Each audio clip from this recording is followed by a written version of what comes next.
Hello and नमस्ते welcome back my YouTube channel cooking मास्टरको नयाँ भिडियोमा यहाँलाई स्वागत गर्न चाहन्छु।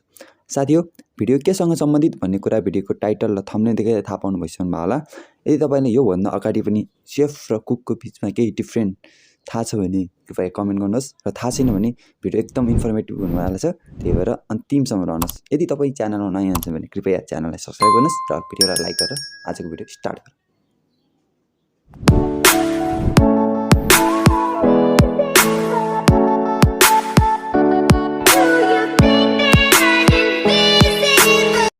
साथी हो, तपाईँहरूलाई लागिरहेको होला सेफ र कुकमा खासै केही डिफ्रेन्स छैन, यसमा चाहिँ शब्दको मात्र फरक हो। दुइटैले किचनमै खाना बनाउने हो जस्तो लाग्नु होला। आजको यस भिडियो तपाईँले अन्तिमसम्म हेर्नुभयो भने चाहिँ सेफ र कुकको डिफ्रेन्स चाहिँ मजाले छुट्याउन सक्नुहुन्छ। यसको लागि चाहिँ मैले एउटा चार्ट बनाएको छु। एक साइडमा चाहिँ हाम्रो सेफ, एक साइडमा चाहिँ हाम्रो कुक। यो दुईटाको बिचमा के फरक छ अब सुरु गरौँ है। सुरुमा चाहिँ हाम्रो सेफ। सेफ चाहिँ हाम्रो फ्रेन्च वर्ड हो, अर्थात् फ्रेन्चबाट आएको वर्ड हो भने हाम्रो कुक चाहिँ हाम्रो के हो, यो इङ्ग्लिस वर्ड हो। यो चाहिँ इङ्ग्लिसबाट आएको वर्ड हो। अब नेक्स्ट डिफ्रेन्टमा जाउँ। अब सेफ चाहिँ हाम्रो इङ्ग्लिसमा अग्रेड कुक अर्थात् हाइली स्किलफुल कुक अर्थात् हाइली एक्सपिरियन्स कुक हुन्छ भने कुकको चाहिँ हाम्रो फ्रेन्चमा के हुन्छ, कमिज भन्ने हुन्छ है। कमिज भने के हो चाहिँ थाहा छैन भने कृपया कमेन्ट गर्नुहोस्। थाहा छ भने पनि कमेन्ट गर्नुहोस् है। तपाईँले थाहा छ भने चाहिँ के हो भनिदिनु होला होइन। थाहा छैन भने के हो त्यो चाहिँ म भनिदिन्छु। त्यसको लागि चाहिँ कमिज भनेको चाहिँ तपाईँको के हो भने एउटा किचनको अर्गनाइजेसन चार्ट हुन्छ। त्यसमा चाहिँ हुन्छ educate, for example educate chef, educated to chef, educated chef, educated to chef अनि सिडिपी टेमी सेफ डिपार्टी, त्यसपछि कमी 1 कमी 2 कमी 3 अर्थात् त्यस्तै एउटा किचन अर्गनाइजेसन चार्ट हुन्छ। त्यसमा चाहिँ सिडिपी छुट्टै हुन्छ भने कमिज छुट्टै हुन्छ, अर्थात् सेफको पार्टी छुट्टै हुन्छ, कुकिङको पार्टी छुट्टै हुन्छ, कुकको पार्टी छुट्टै हुन्छ। त्यसको लागि कमिज भनेको चाहिँ कुक असिस्टेन्ट भन्ने हुन्छ। अब नेक्स्ट डिफ्रेन्ट रहेको छ सेफमा रहेको छ।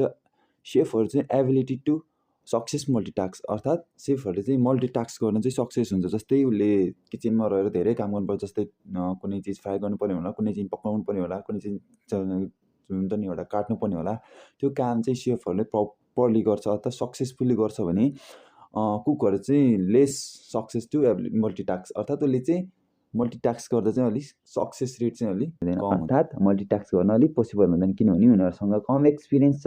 उनीहरूसँग काम गर्ने एक्सपिरियन्स कम भएपछि उनीहरूको धेरै काम एकैचोटि गर्न नि अलिक सक्दैन। जस्तै उसले एउटा फर इक्जाम्पल एउटा खाना बनाइरहेछ भने एकतिर तेलमा केही फ्राई गरिरहेछ, त्यतिखेर चाहिँ उसले खाना बनाइरहेको भने खाना मात्रै ध्यान हुन्छ, उसले खाना मात्रै हेरेर हुन्छ भने उसको तेलमा रहेको खाना चाहिँ डढ्न सक्छ। त्यसको कारण सेफहरू चाहिँ के हुन्छ, एबिलिटी टु मल्टिटास्क भनौँ न, उसले खाना सँगसँगै त्यो फर इक्जाम्पल तेलमा रहेको खानाहरू दुइटै एकैचोटि चलाउन सक्छ भने कुकहरूमा चाहिँ त्यो एबिलिटी हुँदैन, अर्थात् मल्टिटास्क गर्न पोसिबल हुँदैन। अब नेक्स्ट रहेको छ हाम्रो 4 नम्बर टपिक।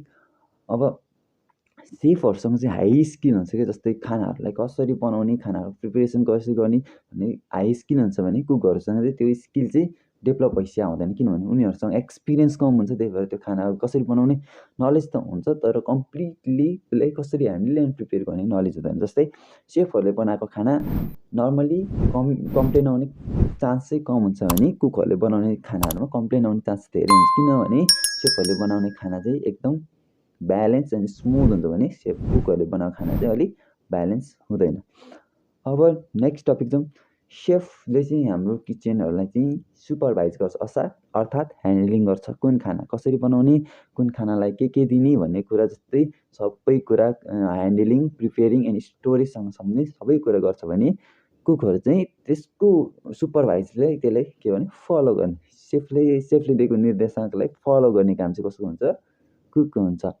अनि नेक्स्ट सेफहरूसँग चाहिँ धेरै टाइपको खानाको भेराइटी हुन्छ भने कुकसँग चाहिँ खानाको भेराइटी अर्थात् खानाको रेसिपीहरू चाहिँ कम हुन्छ किनभने सेफहरू चाहिँ पहिल्यैदेखि हाई एक्सपिरियन्स अथवा हाई स्किलफुल हुन्छन्। उनीहरूको त खानाको एक्सपिरियन्स भइसकेको हुन्छ, उनीहरूसँग धेरै खाना नलेज गेन भइसकेको हुन्छ भने कुकहरूसँग चाहिँ त्यो गेन भइसकेको हुँदैन किनभने उनीहरू भर्खर बिगिनर फेसमा हुन्छ। त्यही भएर सेफहरूसँग चाहिँ खानाको भेराइटी धेरै हुन्छ एन्ड कुकहरूसँग खानाको भेराइटी कम हुन्छ। नेक्स्ट डिफ्रेन्स चाहिँ सेफहरूले चाहिँ किचनको लेआउट, किचनको म्यान पावर, किचनमा रहेको इक्विपमेन्ट, किचनमा रहेको इन्ग्रिडियन्ट्सहरू लिएर कस्टिङ सहितले मेनु प्लानिङ गर्ने काम गर्छ भने कुकहरूले चाहिँ त्यो मेनुलाई चाहिँ फलो गर्ने काम गर्छ। अब नेक्स्ट डिफ्रेन्टको जो सेफहरू चाहिँ वर्ष लागेर सिकेको स्किल हुन्छ, उसँग नलेज हुन्छ, त्यो चाहिँ आफूभन्दा अन्डर रहेको स्टाफहरू जुन हुन्छ कुकहरूले सिकाउने हुन्छ भने कुकहरू चाहिँ त्यो सेफहरूको नलेज चाहिँ वर्ष 10 वर्ष 20 वर्ष लागेर सिकेको नलेज चाहिँ केही वर्षमै सिक्ने। साथी हो, आजको यस भिडियोमा सेफ र कुकको डिफ्रेन्स चाहिँ यति नै। आज चाहिँ तपाईँहरूलाई यो मन पर्यो होला। अब चाहिँ के लागौँ हाम्रो नेक्स्ट टपिक चाहिँ हाम्रो how to become a chef. यो टपिकमा जानुभन्दा अगाडि चाहिँ म के भन्न चाहन्छु भने यो भिडियो चाहिँ मैले पहिल्यै बनाइसकेको छ, मेरो च्यानलमा अलरेडी पहिल्यै पोस्ट भइसकेको छ। अब चाहिँ म यसमा चाहिँ हल्का सर्टकटमा मात्रै तपाईँले हल्का सम्झाइदिने टाइपले हल्का सर्टकटमा मात्रै भनिदिन्छु। र अर्को तपाईँले के लाग्छ भने मैले यसरी भिडियो बनाइराख्दा धेरै मेहनत लागेको छ साथीहरू, कृपया एक लाइक र एक सब्सक्राइब र कमेन्ट गर्न चाहिँ कन्जुस नगरिदिनु होला। यदि च्यानलमा नयाँ हुन्छ भने सब्सक्राइब गरिदिनु होला। तपाईँले यसको लाइक पनि पे गर्नुपर्ने जरुरत हुँदैन, मेहनत धेरै लागेको छ त साथी हो, कृपया सब्सक्राइब र लाइक कमेन्ट नै गरिदिनु होला। अन्त अब लागौँ नेक्स्ट टपिकमा रहेको छ हाम्रो how to become a chef, अर्थात् सेफ कसरी बन्ने त। अब सेफ बन्नलाई मैले अहिले पहिल्यै भनिसकेको छ, सेफ बन्नलाई दुईवटा बाटो छ। फर्स्टमा चाहिँ हाम्रो पढेर सेफ बन्ने, सेकेन्डमा छ काम गरेर सेफ बन्ने है, काम गर्दै सिक्दै सेफ बन्ने। यो दुइटै वेमा तपाईँको पढेर सेफ बन्न चाहिँ तपाईँको पढ्न धेरै टाइपको कोर्सहरू छ, जस्तै प्लस टू पछि तपाईँको ब्याचलर जोइन, प्लस टू पछि तपाईँको एसई पछि तपाईँ सिधै प्लस टू लेभलमा चाहिँ एचएम जोइन गर्न सक्नुहुन्छ, त्यसपछि बिएचएम जोइन गर्न सक्नुहुन्छ। अर्थात् अब त्यो कुकै मात्रै भन्न चाहनुहुन्छ भने सर्ट टर्म कोर्सहरू कमी 1 कमी 2 अर्थात् डिएचएम, डिप्लोमा इन कुलिनरी आर्ट्स जस्तो कोर्सहरू गर्न सक्नुहुन्छ भने अर्को वे छ तपाईँको काम गर्दै गर्दै सिक्ने। अर्थात् सुरुमा तपाईँले कमी 1 अर्थात् हेल्पर लेभलै छिर्ने, अर्थात् डिसवासर लेभलमा छिर्ने, अर्थात् सर्भिसमा वेटरमै छिरेर तपाईँको त्यो नलेज गेन गर्दै गर्दै पछि किचनमा छिरेर तपाईँ सेफ बन्न सक्नुहुन्छ भनेर भनिसकेको छ होइन। अब चाहिँ तपाईँ यसरी सेफ बन्न सक्नुहुन्छ। तर म यो दुइटैको के हुन्छ भने मैले अस्ति भन्न चाहिँ अलिक के छुट्याएको छ भने तपाईँ जुनसुकै वेबाट जानुहोस् होइन, तपाईँ पढेर जानुहोस्, तपाईँ काम गरेर जानुहोस्, सुरुमा काम गर्ने भनेको तपाईँ सुरुमा कमी 1 अर्थात् सेफ बन्न सुरुमा कोही पनि सेफ बन्न सक्दैन। सुरुमा तपाईँको कमी 1 अर्थात् कुक एसिस्टेन्ट भन्ने हुन्छ, जसले चाहिँ हामी मैले अघि नै एक्सप्लेन गरेको छु। कमी भनेको कुक एसिस्टेन्ट भन्ने हुन्छ, जसलाई हामी कुक भन्छौँ इङ्ग्लिसमा।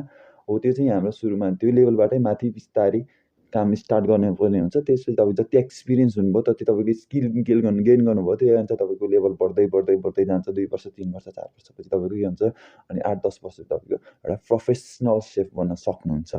भन्दै आजको भिडियो तपाईँलाई कस्तो लाग्यो कृपया कमेन्ट गर्न नबिर्सनु होला।